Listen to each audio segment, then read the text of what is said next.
Hello बच्चों। तो कैसे हैं आप सभी लोग। और सीडीपी की क्लास को कंटिन्यू करते हुए और आपको बाकी की क्लासेस कैसी लग रही हैं कमेंट सेक्शन में ज़रूर बताएं। और पीडीएफ को प्राप्त करने के लिए आप हमारा टेलीग्राम चैनल ज्वाइन कर सकते हैं, जिसका लिंक मैंने डिस्क्रिप्शन में दे दिया है। तो शुरू करते हैं बिना देरी से। कल हमारे 10 क्वेश्चन कंप्लीट हो गए थे और आज हम क्वेश्चन नंबर 11 से शुरू करते हैं।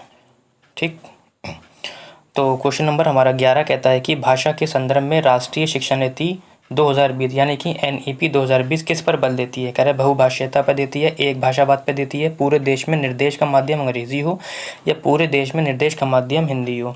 ठीक है, तो भाषा के संदर्भ में राष्ट्रीय शिक्षा नीति किस पर जोर देती है, जो नई वाली है वो बहुभाषीयता पर देती है।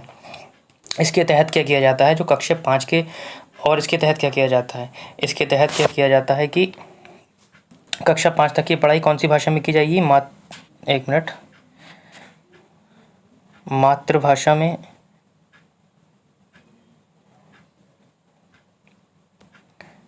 या स्थानीय भाषा में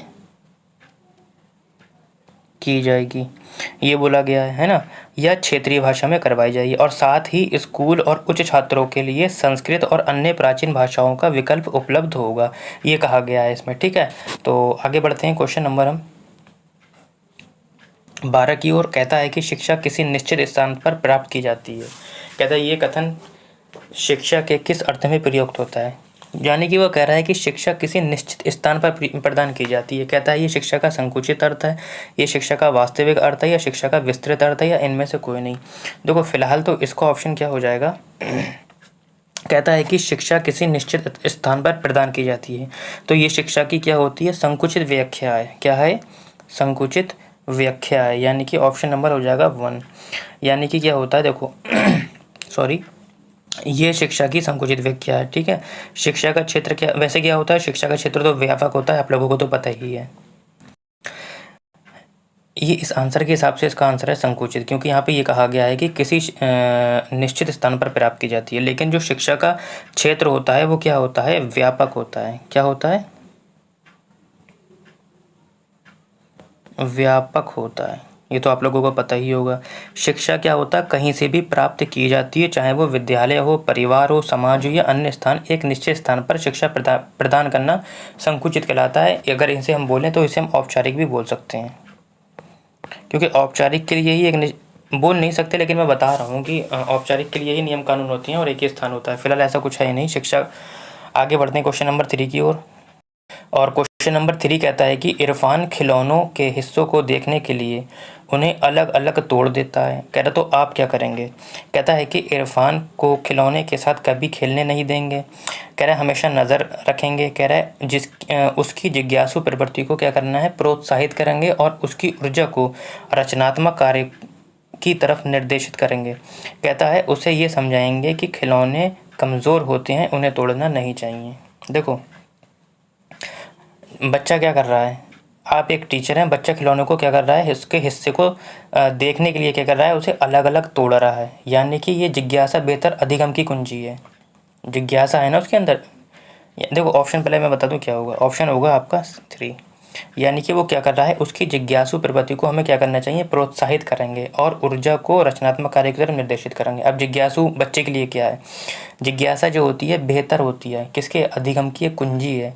अगर विद्यार्थी तथ्य को जानने की जिज्ञासा रखते हैं जैसे कि, तो शिक्षक को उनकी जिज्ञासा प्रवृत्ति को प्रोत्साहित करना चाहिए, ना कि उसे हतोत्साहित करना चाहिए, है ना।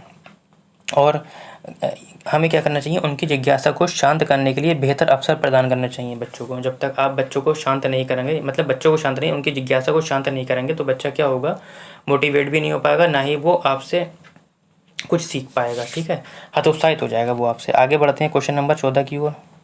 और क्वेश्चन नंबर 14 कहता है कि विकास के मुख्य रूप कौन से नहीं है। कहता है शारीरिक विकास, मानसिक विकास नहीं है। जब भी ऑप्शन आए, वो क्वेश्चन आए नहीं वाला, तो आप सर्किल कर लें वरना दिक्कत हो जाएगी। कहता है कि नैतिक विकास तथा चारित्रिक विकास, कह रहा है जनसंख्या विकास या भूमि विकास। देखो कह रहा है कि विकास का मुख्य रूप से कौन सा कथन नहीं है। शारीरिक विकास होता है, मानसिक विकास भी होता है, आप लोगों को पता है, संवेगात्मक विकास भी होता है, सामाजिक विकास भी होता है, ये भी आपको पता है, नैतिक विकास तथा चारित्रिक विकास भी होता है, ये भी होता है। लेकिन क्या नहीं होता है, जनसंख्या का विकास नहीं होता है ना। विकास का जनसंख्या से कोई लेना देना नहीं है। नहीं, भूमि का हमारे विकास से कोई लेना देना, यानी कि ऑप्शन नंबर 4 हो जाएगा। आगे बढ़ते हैं क्वेश्चन नंबर 15 की ओर। और क्वेश्चन नंबर 15 कहता है कि देखो, कथन और कारण से क्वेश्चन फिर से आ गया। मैंने आपको बताया था कि कथन कारण का क्वेश्चन कैसे करना है। पहले आप इन दोनों को ऑप्शन की तरह से पढ़ लीजिए कि ये दोनों ऑप्शन ठीक हैं या नहीं है। जब ये दोनों ठीक या गलत हो जाएंगे तो आप यहाँ पे क्या जोड़ दें, क्योंकि शब्द जोड़ के पढ़ेंगे। ये आपकी एक ट्रिक है। पहले आप ये पढ़ लीजिए कि ये दोनों ऑप्शन ठीक हैं या नहीं है। कहता है कि शिक्षा ढांचे में शैक्षणिक अपबोध के अतिरिक्त छात्रों की सामाजिक संवेगात्मक आवश्यकताओं पर ध्यान दिया जाना चाहिए। बिल्कुल दिया जाना चाहिए, यानी कि ये वाला ऑप्शन ठीक है। कहता है संज्ञान में संवेग महत्वपूर्ण भूमिका निभाते हैं। बिल्कुल, मैंने संज्ञान संवेग के कई क्वेश्चन कराए कि दोनों एक दूसरे में सन्निहित रहें, ना कि अलग अलग हैं। यानी कि ए और आर दोनों सही हैं। कहता है ए और आर दोनों गलत हैं। ए सही है किंतु आर गलत है। ए और आर दोनों सही हैं और ए और आर दोनों सही हैं। ठीक है, अब आपको इतना उत्तर मिल गया, या तो 1 होगा या तो 2 होगा।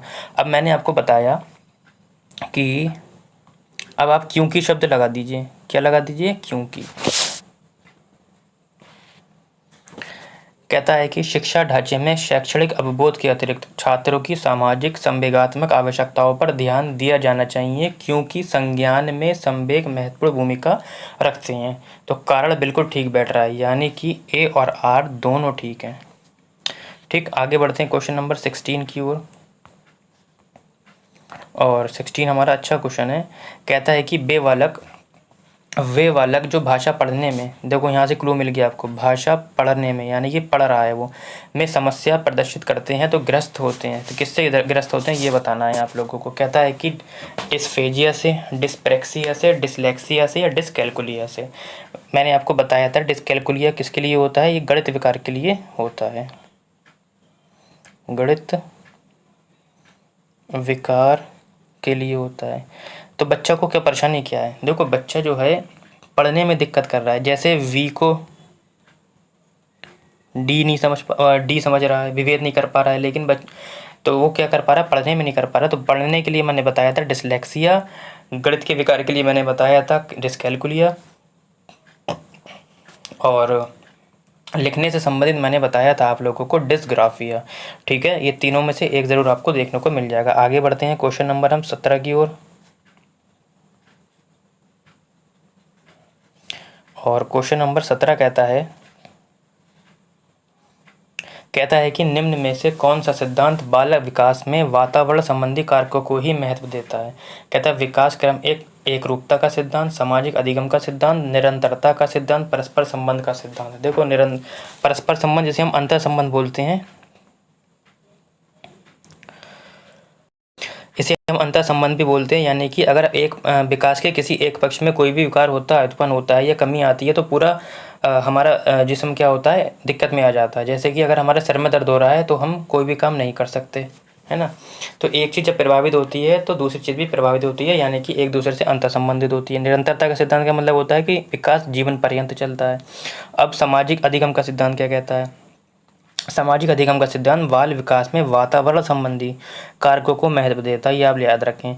इस सिद्धांत के अनुसार होता क्या है कि सामाजिक विकास सीखने की वे प्रक्रिया है जो समूह के स्तर, परंपराओं तथा रीति रिवाजों के अनुकूल अपने आप को ढालने तथा एकता, मेलजोल और पारस्परिक सहयोग की भावना भरने में सहायक होती है। ठीक है, यानी कि हमारा ये ऑप्शन ठीक हो जाएगा। आगे बढ़ते हैं क्वेश्चन नंबर 18 की ओर। और कहता है प्याजे से संबंधित कहता है प्याजे के अनुसार कोई बच्चा किस अवस्था में अपने परिवेश की वस्तुओं को पहचानने एवं उनमें विभेद करने लगता है। यानी कि वो वस्तु को पहचान रहा है। देखो, इंद्रिय जनित अवस्था पहले मैं बता दूं, इंद्रिय जनित अवस्था, इंद्रिय कामक अवस्था, ये 0 से 2 वर्ष तक चलती है। पूर्व संक्रियात्मक अवस्था 2 से 7 वर्ष चलती है। मूर्त संक्रियात्मक अवस्था 7 से 11 वर्ष तक चलती है। और अमूर्त संक्रियात्मक अवस्था 11 से 15 या किसी किसी में आपको 16 देखने को मिलेगा। ठीक है, तो अब देखो, बच्चा पहचानने लग रहा है। देखो, 0 से 2 वर्ष में बच्चा नहीं पहचान पाता है अपने आसपास की वस्तुओं को, तो ये किस में आ जाएगा आपका पूर्व संक्रियात्मक अवस्था। 2 से 7 वर्ष की अवस्था में क्या होता है कि बच्चा जो होता है अपने परिवेश की वस्तुओं को पहचानने तथा विभेद भी करने लगता है। ठीक है, पहचानना तो वो इसमें शुरू कर देता है, किसमें, पहली अवस्था में 0 से 2 वर्ष में पहचानने लगता है, माँ बाप को भी पहचानने लगता है, अपने घर के लोगों को भी पहचानने लगता है, लेकिन सबको पहचानने लगता है, आस पड़ोस के लोगों को भी पहचानने लगता है, ये चाचा है, ये फूफा है। लेकिन जब वो विभेद की बात आती है तो वो विभेद भी करने लगता है। ठीक है, तो ये वाला आ जाएगा आपका पूर्व संक्रियात्मक अवस्था में आपका आ जाएगा। ठीक है, आगे बढ़ते हैं। क्वेश्चन नंबर हम कहता है कि निमोनिक्स एक ऐसी व्यू रचना है जो, अब निमोनिक्स होती क्या है पहले ये समझ लीजिए। देखिए, निमोनिक्स एक ऐसी व्यू रचना है जो स्मृति में नई सूचनाओं को पुनः स्मरण करने में सहायता करती है। इसके माध्यम से होता क्या है, इसके माध्यम से जटिल सूचनाओं को आसानी से क्या किया जा सकता है, स्मरण किया जा सकता है। तो समझ गए हैं आप लोग, तो पढ़ लीजिए। कहता है स्मृति में नई सूचनाओं का पुनः स्मरण करने में सहायता करती है, छात्रों को एक साथ जोड़कर एक साफ सफाई करने के लिए, देखो साफ सफाई बच्चे थोड़े ना करेंगे। कहता है छात्रों को समूह में स्कूल छोड़कर भाग जाने के लिए प्रेरित करती है, ऐसा भी नहीं है। कहता है छात्रों को स्कूल से बाहर शिक्षण सामग्री उपलब्ध कराने, बच्चा थोड़े ना लेके आएगा, तो आप लेके आएंगे। तो ऐसे भी कट गया और मैंने आपको समझा भी दिया। आगे बढ़ते हैं, आज के सेशन का लास्ट क्वेश्चन कहता है कि वर्तमान समय में बाल केंद्रित शिक्षा पर जोर दिया जाता है। बिल्कुल ये ऑप्शन ठीक है, ऐसे भी पूछ सकता है, एक क्वेश्चन के अंदर ही आंसर है। कहता है कि वर्तमान समय में बाल केंद्रित शिक्षा पर जोर दिया जाता है, निम्नलिखित में से कौन सी बाल केंद्रित शिक्षा की विशेषता नहीं है। कहता है बालक के सर्वांगीण विकास पर जोर देना, ये बिल्कुल बाल केंद्रित शिक्षा का एक अंतर्गत आती है। कहता है बालक के मनोविज्ञान पर समझना, ये भी आपका ठीक है। कहता है कि बालक को केवल तथ्यात्मक ज्ञान, देखो केवल भी आ गया तब भी ऑप्शन कट गया, अगर आगे पढ़ेंगे तब भी आपको समझ में आ जाएगा कि बाल केंद्रित शिक्षा के अंतर्गत नहीं आता है। कहता है बालक को तथ्यात्मक ज्ञान से अवगत कराने पर जोर देता है, केवल तथ्यात्मक, और चीज़ पर मना कर रहा है, तो ये गलत हो जाएगा। कहता है बालक के मनोविज्ञान को समझते हुए उसकी समस्याओं को दूर करना, बिल्कुल उनके अनुसार। ऑप्शन नंबर 3 हो जाएगा। तो आज के लिए इतना ही।